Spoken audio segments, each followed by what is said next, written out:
All right. Um, my name is Paul Julian, and I'm here with Joe Davey, and we're interviewing. We're with the Veterans Memorial Center Veterans History Project, and we're interviewing Miss Barbara Prisco, who was a a nurse, Army nurse, and we're taping this in the Veterans Memorial Center on Merritt Island at the library, and with that we'll start. Thank you, Barb, for coming. You're welcome. And allowing us to interview you. Okay, Barbara, we'll start. Where were you born? I was born in Boston, Massachusetts. Okay, and who were your parents and what were their occupations? My mother was a housewife. Her name was Laura Blanning, and my father was an accountant, not an accountant. I guess he worked for insurance companies. He's an account executive for insurance companies. Okay. And did you have any brothers and sisters? And if so, what were their names and It's a good story because my older sister Carol was born March 15th, 1940. I was born exactly a year later on her birthday, on March 15th, 1941. So we were almost like twins, Irish twins. And my second sister was Jeannie, and she was born 1944. So, okay. but we all grew up in Westchester County, New York. Did Barbara? Did any of your brothers? Did your sister? Did you say you had a brother too? No brother. Did any of you had two sisters? Yes. Then? Did they have? Were any of them? Did any of them serve in the military? I had no brothers, but I followed my grandfather, who was the only one in the family before I was in the military. He was in the Spanish-American War. Yeah. Which service? He was Army, I believe. Army. Yeah, I got to meet him when he was quite old, and he didn't really talk about it too much. But yeah, I said, Yeah. well, Army.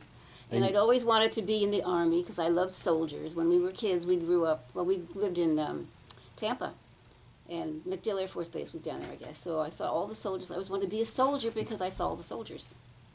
That started me off. And did with you joining the service, Barbara, did your parents or siblings, your two sisters, did they have any feelings about it? My father initially said no. Nobody in my family, no daughter of mine's going in the service. So he said no. I was 20 years old, so I had to have permission. My mother said yes, go ahead and do it. So I guess she overrode him, but she was an adventurous person herself, so she said yeah, go ahead. And I thought it was great. My older sister thought it was great. My younger sister wasn't so sure. But and my kids, my daughter now, Tracy, who is my youngest, didn't even know I was in the Army. I said, I told her I was in the Army. She's in Washington State, and she knows. I mean, where Fort Lewis is. I said, well, I was there. She said, you were? Yes. And then as far as primary and secondary schools and college, I mean, did you, did you go to school, did you say you went to school in New York? Or? I did. I grew up in New York, moved to Pennsylvania when I was 14. I went back to school in New York. I went to Bellevue School of Nursing in New York City. That's my #1 school. So I'll talk about the other ones later. Okay. And and then finally on the biographical, did you hold any jobs before you entered the service? I did. I mean, I graduated from Bellevue in 1963 in September, so I worked my first 3 months at Bellevue as a graduate nurse. Then I went home to wait for my license to pass and for my orders. And I worked in Reading for 3 more months in Pennsylvania. And then I left in a snowstorm from Reading, Pennsylvania, for Fort Lewis, Washington. No, for Fort Sam Houston. Okay, then so that's a good segue to early days of service. And can you tell us when you went in the military? Okay, my official entry in the military was E1. We entered as E1. When I was in nursing school, the last year in school, I was offered a position in the Army Student Nurse Program. And that meant that they would support me the last year in school, and I would give them 2 years of time. So that was August 1963 at Governor's Island, New York. I was inducted into the Army. And why did you join? #1, back to those soldiers, back when I was a little kid. I wanted to run away in high school and just join the Army, and it was just not the thing to do. So I said, I better get a career first, then I can do it. So I finished nursing school, and they gave me the last year. So I said, wow, this is a good idea. It was a great program. Did you leave like, I know you had a family, but did you leave any pets behind or anything? Did you leave a lot behind? No, actually, we had lived. I had moved back to Reading, so I left from Reading. My older sister was already in nursing school. No, she'd already graduated. She had her first child. My younger sister was in Reading temporarily. My parents were in Reading. No pets. And I knew when I left Reading, because I really didn't like it there that much, I knew I'd probably never go back, which I never went back. So all these years later, I have never been back to Reading, Pennsylvania. Okay. And it was the Army, and why did you choose the Army? Well, they had the program. It was a perfect idea. I mean, what can you turn down? I mean, nobody else in my class did it in nursing school, but I said, this is the best way I can get out of town, do something different, like my mom did when she was like 18. She went to California on her own. So I figured, okay, this is a good way to do it. And I really wanted to get in just around the time Vietnam was getting kind of active. I said, this is probably a good time to do this. So I did. And your point of entry was Sam Houston? Or? Well, Fort J, Governor's Island, New York, was when I was enlisted, and then I got to Fort Sam, and we took the orientation course and became second lieutenants. So Fort Sam, Houston, Texas. Okay. How long was that, the orientation? Let's see, from March through May. Kind of exciting. I learned a lot of things, and I met the guy I married. So that was fun. I wanted to stay in longer. I mean, I planned to stay in the military as a career, but I got married unexpectedly. I wasn't expecting to get married. And then I had my first child also unexpectedly, and I couldn't stay in, so. Barbara, digress back to your husband. You met your husband. What was he, how was he, what kind of player was he in he was forbidden. He was enlisted. We're not supposed to even talk to enlisted men. So two of my friends and I met all these guys one night, and we dated them. You're out in Liberty, out in. They didn't brook in, but they dropped into the pit, which is an officers' club, and they met us, and it was quite an adventure. But I married one of them. Besides that orientation school, did you have any other training like to start? I would have, as I said. I mean, I had no idea we couldn't stay in the service. I was planning to stay in forever, but. No, but I got to Fort Sam Houston, then I went to Fort Lewis.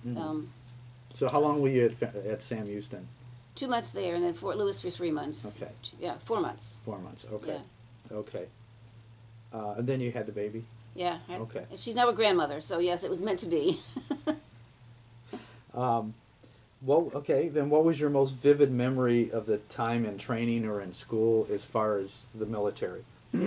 Well, orientation was a couple of things. I wrote about it in the book I'm writing, but we were terrible. Nurses don't know how to march. I mean, forget about it. We spent every morning for those 2 months marching around that quad. Terrible, terrible, terrible. And we finally got pretty good at it. That was one memory. It was really pretty funny, really hilarious. And the second one was Camp Bullis, which was our training ground for MASH, for the MASH unit.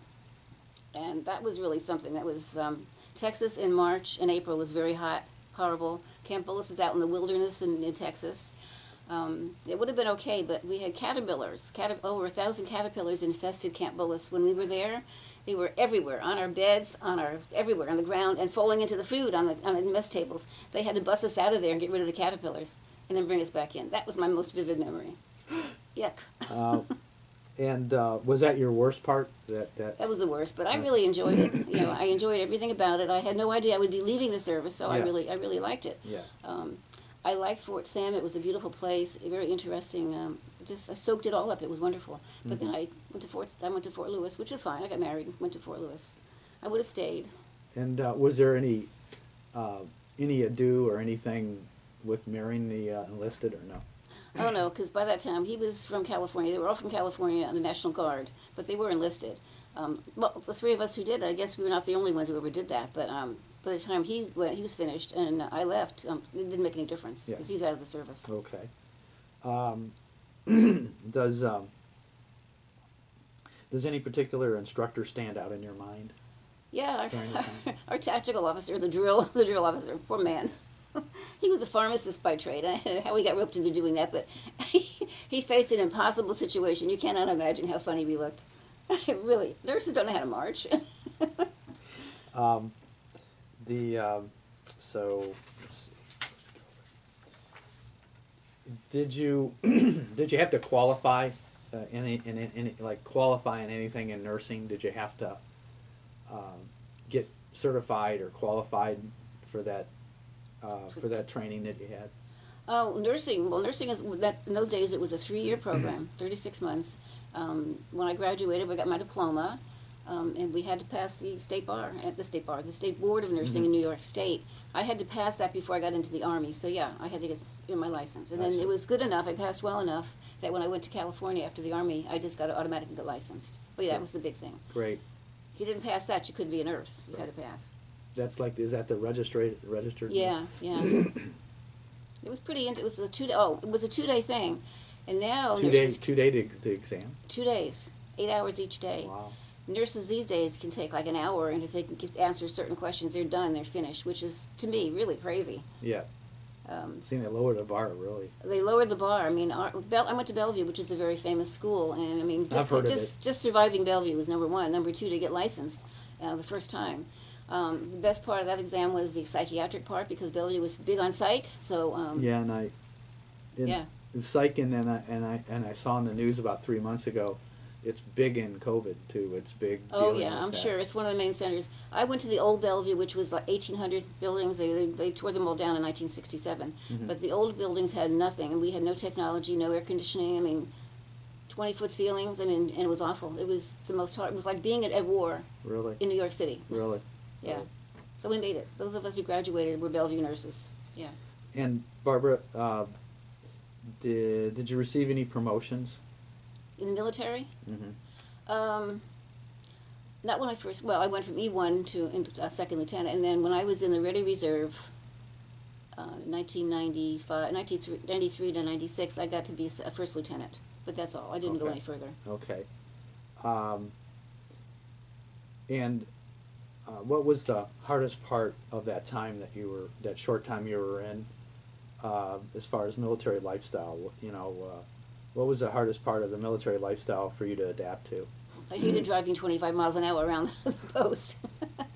Actually, the hardest thing when I was, those of us who were adventurous learned how to horseback ride. That was the hardest part, staying on those horses. And there was an old retired major who was running the school, and he got us all out there on horses, riding through Texas with no Western saddles, just English saddles. That was the hardest part. We all survived. And going conversely, what was the easiest part of the service? I guess I just adapted well. I had no problem adapting to it. I thought it was pretty neat. Mm-hmm. I just loved all the history. I loved everything about it. Okay. And I'd waited a long time to do it, so I was really into it. Yes. You were mature and you knew how to. You're pretty mature, right? At that I was point. mature at 18 because Yeah. I went to New York City. Yeah. I was pretty much on my own. Yeah. Yeah. Yeah. So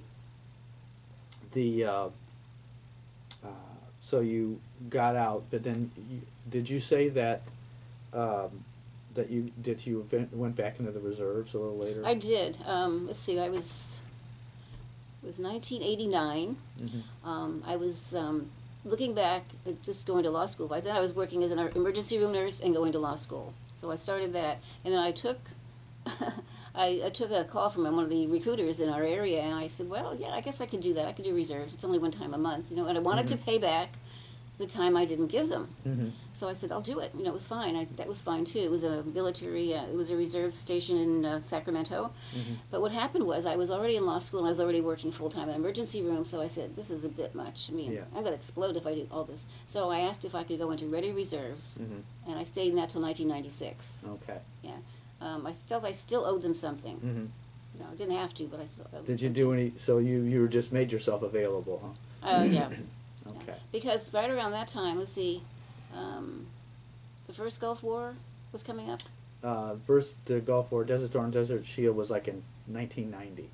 Yeah, okay, that's what Yeah. the time I did it. That's why I Yeah. figured I have to do something, because I figured I could probably stay stateside and still give some time to the Yeah. military if they needed me. Yeah, but the I wanted to backfill. finish. I wanted to finish law school. I mean, Yeah, that was yeah. a big thing. Yeah. So when do you recall the day? Okay, so do you recall when your Ready Reserve commitment was over? Yes, I got a letter, and I resigned my commission. It was in 1996. I'd already 96. finished law school. I was still working.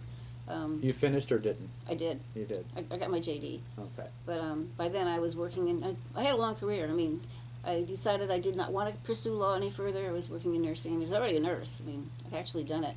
So I went to law school to prove I could do it, actually. But I was still working in nursing. That was always my career. So, and I was almost 60 years old, so I figured it's time to retire. Okay.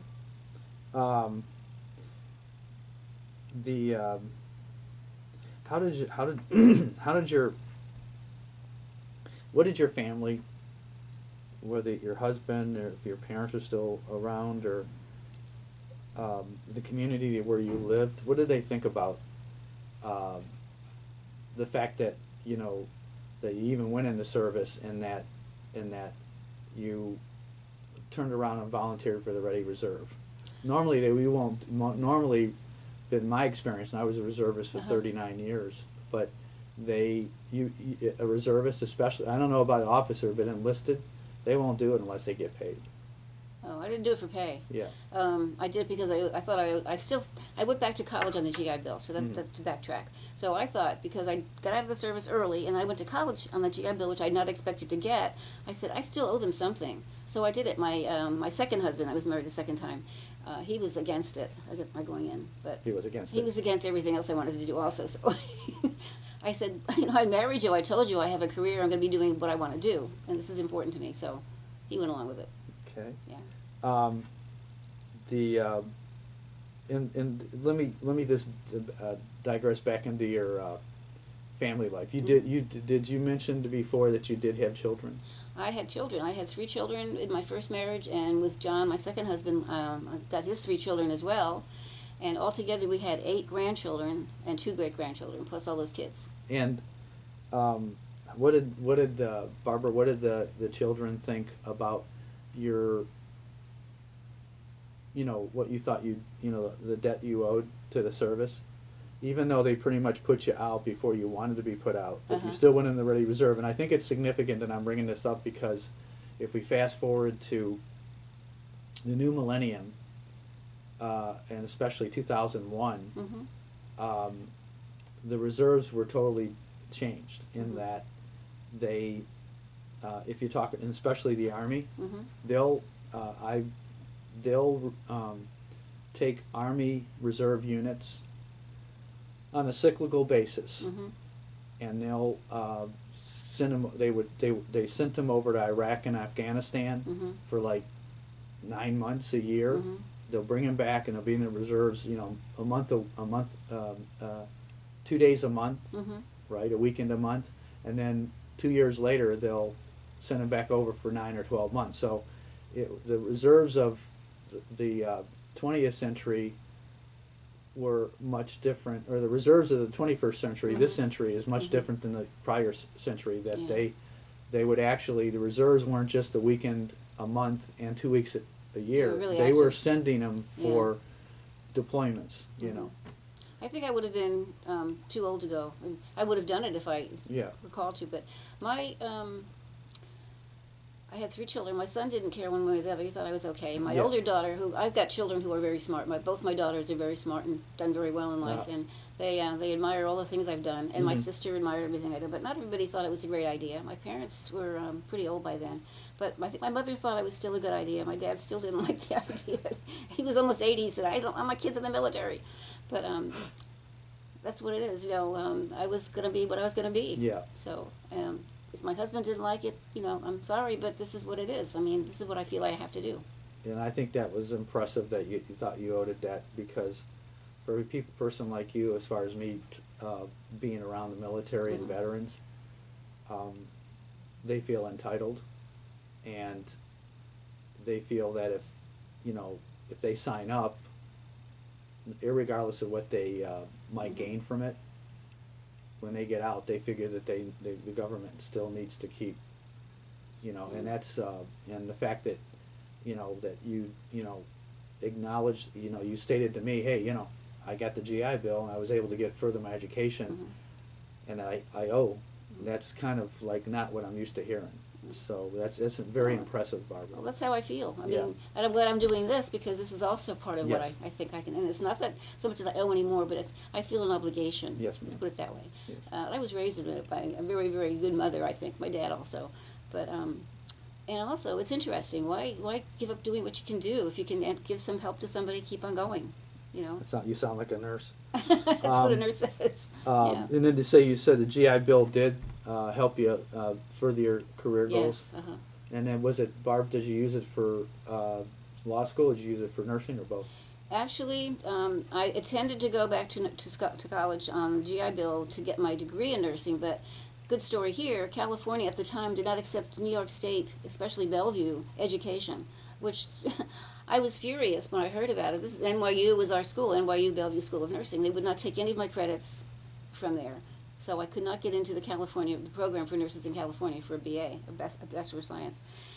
That was frustrating, and I was a junior by the time I got back to college, So I changed my major to English because I really loved English. And the Army would not have paid for me to go back and do it over. I mean, that was insane. The Army would? They would not have. Yeah. I would not have gotten the GI Bill. Just to go back to nursing, I already did it. Right. One time. So I figured, okay, I'll do something else, which I loved English and I loved history, so I did both of those. Mm-hmm. Yeah. My mother was an English teacher, but Oh. suffices to say that it must have been very helpful, your command of English, as far as being a lawyer, right? It Oh, had yes. to be very helpful. It's helped me all my life. I may not have gotten published. I'll talk about the book later, but I've always been writing. But I did a lot of jobs that required skill in writing, although they didn't state it. And a lot of things I didn't have any how do I do this job? I have to learn how to do it. So English really helped me. I was naturally organized. I did a lot of projects. I did a whole program for nursing orientation at a medical center for critical care. I did all that without any help. I mean, no education. Law school, I got through law school without it. I did an oncology research project. I did oncology advocacy. All those things without anything except my writing and my skills from nursing. When you're a nurse, you learn how to organize. And Barb, do you write a lot if you're a nurse? You do a lot of writing, yeah. Documentation. It's charting. Charting used to be a lot more difficult because it was all writing or handwriting, and now it's all technology, and it's not the same thing. But it's almost like not teaching cursive in school because there's so much on the computer, that type of thing. you'd be amazed. I was still working at 77. I resigned at 77. I retired. But the new nurses who don't really know how to use anything but computers had no idea how to do regular charting on a regular chart. Not a clue. So whenever we had downtime when the computers went down, I could do it. I mean, that's easy. Yeah. This is how we learned how to do it. Yeah. So yeah, it was It's quite like a difference. It's like a lost art in a sense. Yeah, my two great granddaughters can't handwrite yet. They can only print, and they're 10 and 11. What is this world coming to? Did you? So you had your first husband you met when you were in beginning of your in your training for the Yeah. nursing, and then Actually, in the Army, because I was In the already through nursing when I met him. So yeah. and so that you were with him for some time. Yep. And then did you have any other friendships? I would say mostly professional friendships. Yeah. I was single for 4 years. I met my second husband. We both worked at the same hospital. He was an engineer at the hospital. We're at in California. in California. Yeah. In Sacramento. Outside Outside. Sacramento. Yeah, he was quite a character. I met him. I was not looking for anyone. The best way to find somebody is not look for anybody. But we took on a pretty big deal. We had 6 kids to raise together, and it was quite a deal. And we survived it. So he And that- died, unfortunately, last year. I'm sorry to hear that. Yeah. And I know that there's a Air Force base in Sacramento that I've been to a couple times. McClellan? No. Mather? No, it's where they fly. I know in Vietnam they would fly people home there. Travis. Travis, Outside. yeah. It's outside Sacramento, yeah. Yeah. Yeah. So, did the service, Barb, affect the way that you interacted with people? I used to be very shy. I think Yeah. by the time I got to the Army, I was not so shy anymore, but it actually helped. I mean, with service, you're meeting people all the time. Yes, ma'am. And you've got to adapt to how you do it, So I was always pretty friendly. Okay. I met a lot of fun people. On the way to the Army, to Texas, I met this really, really interesting guy. He was very good looking, but he was also interesting. He was on burial detail or funeral detail. One of his buddies had gotten killed in training. And he was on escort duty back to California with the body. So I talked to him. I mean, it was one of those things. You meet everybody. But it was, and we got stranded in St. Louis because the train was late. So he helped me get my stuff to the hotel and everything. Oh, nice. Very, very nice man. He was enlisted. I mean, I probably would have met him otherwise. Mm-hmm. But super nice, wonderful, wonderful manners. Just a great guy. Mm-hmm. And that was a good memory. Mm-hmm. Yeah. I'm sure you have a lot of memories. Oh, yeah. Okay. Let's see. Now, your military service experiences, which you just told me of one, did the experiences collectively, did they affect your life? And I would say that, you know, I know you were in a short time on active, but then you, because of your values, you figured you're still owed, Yeah. and you went in the Ready Reserve. Did that affect your life? I think it was just part of the continuum. I was already doing the kind of work that nurses do. I mean, I've always been dedicated to that. I'm glad I did it. I was, as I said, I think I always felt an obligation to keep doing something, so Mm-hmm. I kept on working in nursing. Mm-hmm. But when opportunities came up, I would take them. I mean, military to me was a challenge. Mm-hmm. I'd actually wanted to do it in high school, but I actually got to do it later. I know you mentioned to me before that you wanted to join while you were in high school. I but wanted you to had cut school. I would cut class and go to the movies, but I wanted to leave Reading, Pennsylvania, join the Army, and go to California. That was my goal. So I actually did all those things later. Life lessons. Hmm. I mean, any life lessons that you might have learned, or? Well, I wish I'd gone further in the military because number one, I loved the stories about MASH. I loved all those, I was assigned to a MASH unit before I got pregnant, but I didn't get to go because I had my first daughter. But I always wanted to do that. Life lessons. I mean, the military teaches you a lot. I mean, nursing is nursing, but military nursing was something I wanted to learn how to do. So I always had a regret that I didn't get to do it. Not that long anyway. Mm-hmm. Yeah. And this is important.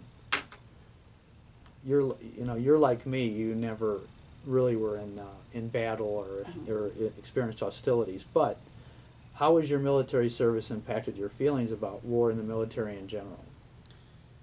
Oh gosh. I have a niece who went to West Point, actually graduated from West Point, so I'm really proud of her. I'm proud of all these guys that still do it, that still go, even if they want to or not. Mm-hmm. But I'm very proud of the ones who come back. I'm really sad that they don't get the better care that they should. And you mentioned that you're involved in an organization, that you support an I organization. support the Wounded Warrior Project, Mm-hmm. yeah. I really regret that I didn't get to do that to take care of them when they were there, Mm-hmm. in Vietnam. But I support them. I think they have stories to tell. Mm-hmm. Doing this now will be helpful, I think. Yeah. Yeah. So. And then now segue to this next question, and we don't have that many more. Mm-hmm. What message would you like to leave for future generations who will view or hear this interview? I think, especially for women, I think do what you can possibly do. Take the chances. You may never get a chance to do it again, so do it. And then support the ones who have. Mm-hmm. Yeah, Mm-hmm. basically. Mm-hmm. It's a way to give back to. It's a way to give back. We're not here because we're expecting. I mean, I never thought I was getting anything. I mean, I didn't expect anything out of my life except to keep on working. So nobody owes me anything. So. You're so atypical. For my generation, I'm not. I think people in my generation are like that. Yeah. Yeah. Yeah. Yes, ma'am. I guess I should have said, Barb, that compared to the later generations. Yeah. Thank you for taking the time to share your recollections of your military service. Is there anything at all, Barb? You said you've had such a diverse life. Anything you would like to add that we have not covered in the interview? Well, I could talk about my book. Let's talk about your book. When I was 75 and I was still working in nursing, I thought I'd probably better write about my career because it was a long and interesting career. So the Army's in that part of it anyway. But I have finished the book. I'm working on trying to get it published. It's called A Splendid Gift, which I think my life was. And it's just super. So I'm still working, but I'm working at home as a full-time writer. Okay. So I'll write about things. I write about people I meet. Anybody who's ever been in the service. When I was working in nursing, I had all these great stories from my patients. So I keep meeting people. I met one guy at bowling who does volunteer here. It's how I got here. Mm-hmm. Steve? Steve, yeah. Yes, I saw him last night actually at bowling. So yeah, everybody has a story. So so would you say that a splendid gift and as part of that, the gift of your life, that you're saying that it seems that the people that were in the service and then the people that came out, the veterans, you seem to be partial to them. You seem to kind of relate to them a lot better because of the fact that they did make a contribution. Yeah. I was I'm still annoyed by what happened about Vietnam. I think people treated Vietnam veterans terribly. That has always been an issue with me. These guys and women, now we're going, they deserve our support. I would never say nothing. I would never say anything against them. And I really get upset when people do. Yeah. Thank you, Barb. Mm-hmm. What would you like people to know or remember from your story? That life is pretty good. You never know where you're going to go when you start. Like, so I never had a guidebook of how to do it. I just sort of kept on doing things. Hey, Barbara, it sounds like the Forrest Gump. It's a box of chocolates. It does. I love that movie. Yeah. He's so right. You never know what you're going to get when you start. I mean, who knew? Yeah. I mean, I look back and I think, I'm almost 80 years old. I mean, looking back at when I was 18, who knew I'd be doing all those things? Yeah. I didn't plan any of it. I certainly didn't think I could do any of it. Yeah. I never just sailed into something thinking I'd succeed at it because I didn't always succeed, but I tried. Mm-hmm. So life, it's like a box of chocolates. Okay, and I've asked this before. Is there anything else? We talked about a Splendid Gift. Is there anything else you'd like to talk about that we haven't covered? Any kind of aspect of your life, and it doesn't have to be limited to the military. I think children, having had all these children and grandchildren and great-grandchildren, I would hope that they would do as much as they can. Both my daughters are very, very, they're talented. They do things all the time. My son is a mountain man in California. He's perfectly happy doing what he does. But I've got grandchildren who do things. I have a granddaughter who is an engineer. She's married to an engineer.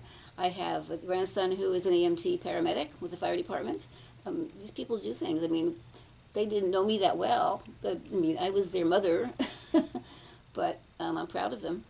So it sounds to me that you've kind of, besides the genetics, you kind of passed along your spirit to, as far as for adventure and taking risks and stuff like that. I think so. I think so. Yeah. Yeah. I mean, life is short. You never know how long you're going to be around. Both my parents died in their 80s. I hope to go past that, but I want to be able to be doing things while I'm still here. So that's my goal. And finally, Mm-hmm. what do you wish more people knew about veterans? I would think that they should see them as people, individuals, and try to find out their stories. Don't just think of them as, oh, you were in the Army, oh, you were in the Navy, so what?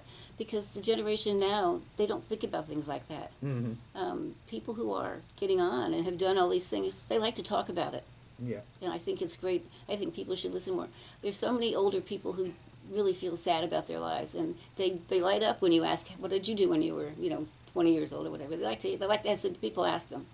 They're the ones I meet. So, and just talk. I mean, when I was talking to Steve when I was bowling, I said, well, "What do you do?" He said, "Well, I volunteer." I said, "Where?" So you never know. Mm-hmm. You never know. Well, Barbara, this concludes our interview, and once again, we highly appreciate you taking the time of telling us about a really splendid life. Thank you. Thank you. Thank you.